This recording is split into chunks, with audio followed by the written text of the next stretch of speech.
the water is running, or they have what is it called? Like a faucet or a shower head? So you basically sit like not like this, but a chair in a shower, and then you can take it off and spray them? Yeah. Okay. Okay, so Just so you know, Kate had a baby and a dad. April 2024. In the quiet suburb of Geneva, Illinois, a shocking discovery sends ripples of horror through the community. A 43-year-old woman with profound intellectual disabilities is found pregnant inside a care home, a facility meant to protect the most vulnerable. The case immediately draws the attention of Kane County detectives. Their mission: to uncover the predator hiding among the very staff paid to care for her. What you're about to hear is based on official police records. Some of the footage has never been shown before. The Markland Center, according to its website, is a non-profit organization that provides specialized care for adults with severe developmental disabilities. The victim, identified as Kate, suffers from Rett syndrome, a rare neurological condition. She cannot speak. She cannot stand. She cannot use her hands. Her pregnancy was discovered during a routine medical checkup, a moment that stunned both staff and authorities. Investigators quickly narrowed down a list of all male employees who had access to Kate in the summer of 2023. Each man was questioned. Each man was required to submit a DNA sample. What followed would uncover one of the most disturbing breaches of trust ever reported inside a care facility. Hello. Hey. Good, yes. Hi. Sheriff's Department. Yes. Yes, I'm Brooke. This is Brandon. Come on in. Thank you. So, What have I told you so far? So I know there's abuse and neglect, and I know one of our residents was sent to the hospital that morning, so I am assuming something happened with that resident. And I also do know it was only males that have been suspended. So, You okay? Take a something breath. that very serious happens. And you're just so you're not in any trouble. I really enjoy my job, and the fact that, sorry, No, it's okay. the thought of that happening is very troubling and upsetting. Okay. And like I said, nobody has accused you of anything. No, I'm 100% aware. It's, sorry. No, you're okay. I'm not crying for myself. I'm upset for the rest. It's okay. Yeah. Have you ever noticed like anybody else acting strange around them, or anybody that shouldn't be in the rooms? No, I mean, we are very, I mean, we don't open the door for everyone. And as for staff, I mean, before this incident, I never thought anyone would do something like that. That was kind of one of our other questions. Is there anybody you would think would be capable of I harming? would have never have thought this would happen at Markland's. Okay.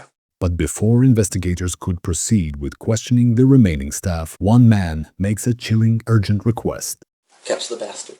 After interviewing several more staff members, investigators are left frustrated with no clear suspects and no direct leads. But during these conversations, they uncover a key detail. Before the COVID-19 pandemic, only female caregivers were assigned to female residents, a policy designed to protect vulnerable individuals. That policy, one employee explains, changed during the staffing crisis brought on by the pandemic. With this new context in mind, investigators press on. Their next meeting is with a former employee, 22-year-old Isaiah Fields. How you doing?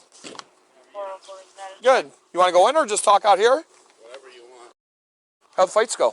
I heard you were out there fighting in Chicago. Yeah, I was fighting in the Golden Gloves tournament. How'd it go? Pretty good. I lost by decision in the finals, but I was there, like I had him chicken legging, so Okay. I'll see him again, you know. All right, good. Good for you, man. Rivalries and amateurs.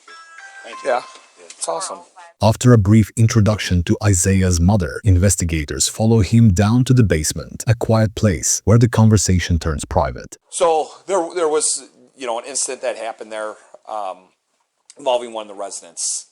If you can just tell me kind of what when you worked there, what's the dates that you worked there? Like early August to like but definitely sometime in September. Okay, early September, late September, you think? I honestly don't remember. It was still warm outside, so Okay. maybe early to mid-September. When you were working there, what were your job duties? I was, what they call it, PSP, PSP. Okay, I've heard that talking to people. They've said that before. the personal support. Okay. But I was mainly in training the entire time I was there, so I technically didn't have any like duties that I had to do really on my own. Okay. So everything I did was shadowed by another person, Okay, so you're always with somebody for the most part? like 90% of the time. Okay. Unless someone like left early or Okay. like one of the managers that were I was shadowing had to go do whatever Gotcha. managers do. Gotcha. Did you ever have any problems with anybody? Did you ever see anybody that you thought was a little off? Like, like another, especially a male employee, you know, anybody that you thought like this guy's made some statements or he said something or just the way his interaction was with the residents? Not that I know of personally, honestly. Okay. I didn't stay there long enough to get Chummy with anybody? everybody. After parting ways with Isaiah, investigators sit down with another employee, someone who unexpectedly mentions a name they've heard before. Did she deliver the baby? Is it true? I'm not divulging anything. It's an open investigation. Okay, So I can't go into details about that. okay. I can't. Can I ask you about a certain individual that may have Yeah, Isaiah Fields? that's who we just talked to. That's who you just talked to. Yeah.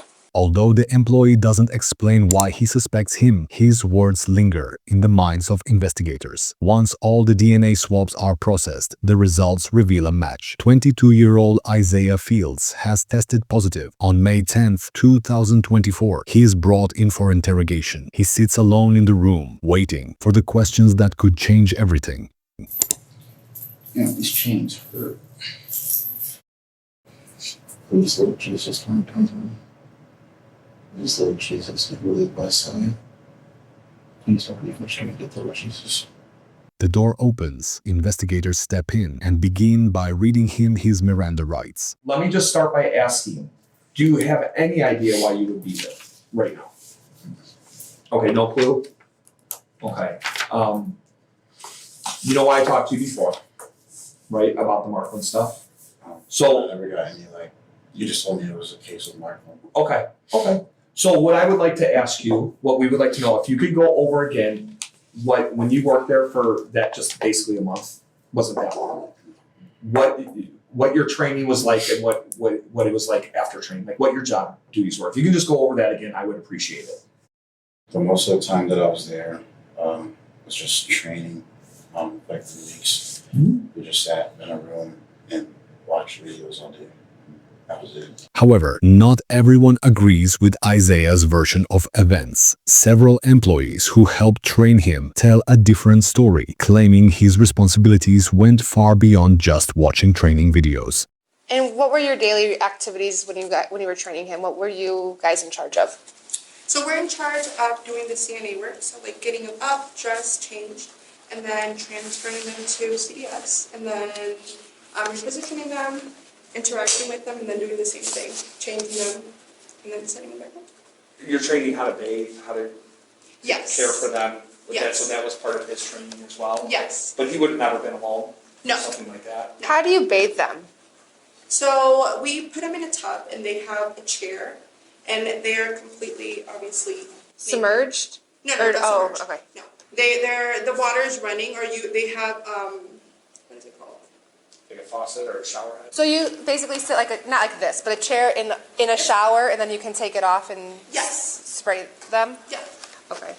Okay, so at some point at the end of your training, were you not with the trainer anymore? Were you kind of on your own schedule during the day? I forget what they called it, but it was like a probationary period. Sure. So you were We hear always with someone until you were considered an actual nurse. This account aligns with what his trainers had already told investigators, adding weight to their version of events. Would you have left him alone, or anybody for that matter, alone for an extended period of time with the resident while they're on training? No. Are you leaving anybody alone, the trainees, with the residents or anything like that? They're not supposed to be left alone with the residents. As the questioning continues, Isaiah maintains that he was still in his probationary period and claims he was eventually fired for repeatedly showing up late. I just don't really fit in too many people. Employees who trained Isaiah pointed out disturbing behavior he exhibited during his training, subtle signs that, in hindsight, now seem impossible to ignore. It's kind of odd. Okay. Just in general, just very off. Anything that stuck out to you was odd or anything like that? He wouldn't listen. He would always question, oh, why do you have to do it that way? And it's like, you're in healthcare. There's specific ways to do certain things. Mm-hmm. He would face toss some of the residents, and we have cameras in the classroom, and the angle of it all was just really bad. They would look at the cameras, it would literally look like he was hitting her. I just want to clarify, he never actually did. No, he never actually hit. Okay. As the interrogation unfolds, Isaiah begins to show signs of emotional strain. His voice wavers, his body shifts. Investigators, sensing the weight on him, ease their tone, hoping he'll open up. What's upsetting you? It's okay. I'm here to listen. If something's upsetting you, please let us know. We'll see what we can do to help. Not really anything in particular. Just life's not easy, I know. That's all. I get life gives us some curveballs sometimes. It's 24/7. I've never had the guidance of a man. My father died when I was really young. Oh.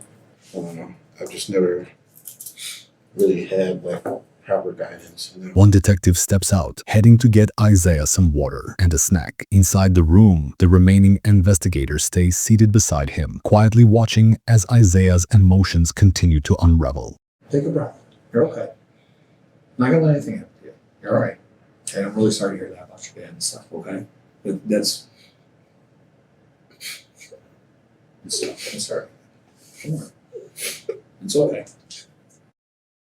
It takes a lot for you to sit here and allow yourself to have these feelings. To allow yourself to have emotion. That can be a lot, especially in front of people you don't know. I'm not trying to be difficult. I just think it'd be within my best interest to give it to you. I do. All right, I can't ask you any more questions then. I'm sorry. No, it's okay. I'll leave you at it. She'll give you. Hey, there's Go ahead. I'm gonna tell him this. What's that? I'm reading them without.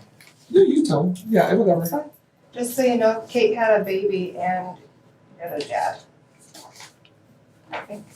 As the investigators step out of the room, Isaiah is left alone, silently processing the weight of what lies ahead, the gravity of the situation, the consequences he can no longer avoid. My life is over.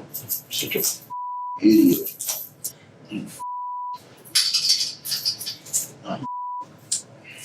Give me the opportunity, Lord Jesus.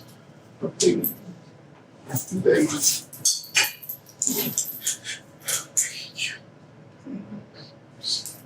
Just give me one chance. That's all I have is give me one chance. I'm sorry, God. Please forgive me. I'll do anything. I'll do a military fucking thing. I'll donate all my money. I'll be homeless without a car. I'll do anything, God. Please. Please, just give me one more chance. Please. Please allow me a chance into this child's life. I'll be on the sex offenders list. I'm on anything. Please don't make me spend years in jail.